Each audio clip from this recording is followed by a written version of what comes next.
लें। ये काम ऑब्लिगेटरी है, ऑप्शनल नहीं है। कर लिया तो ठीक, ना करे तो खैर, ये नहीं है, बल्कि फर्ज है। कुरान में जन्नत में जाने की 4 शराइत जो बयान हुई है, उनमें से पहली शर्त क्या है? इल्लल्लज़ीना आमनू, अल्लाह ताला फरमाया वल अस्र इन्नल इंसान लफी खुस्र। कसम है जमाने की, यह जमाना इस बात पर गवाह है कि पूरी इंसानियत ही घाटे का जमाना देख रही है, वो घाटे में है, सवाए उन लोगों के जिनमें 4 निशानियां होंगी। वामिलु सालिहात, जो कि नेक अमल किया करते थे, ये करेंगे। वतवासौ बिल हक, और लोगों को भी वसीयत करेंगे सच्चाई की बात की।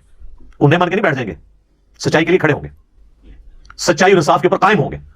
उलुल इल्म क़ाइमन बिल क़िस्त के तहत, चाहे उनको अपने खिलाफ भी गवाही देनी पड़े, अपने रिश्तेदारों के खिलाफ गवाही देनी पड़े, वो खड़े हो जाएंगे अल्लाह के लिए, अल्लाह के मुजाहिद बनके, रसूलुल्लाह के सिपाही बनके सल्लल्लाहु अलैहि वसल्लम।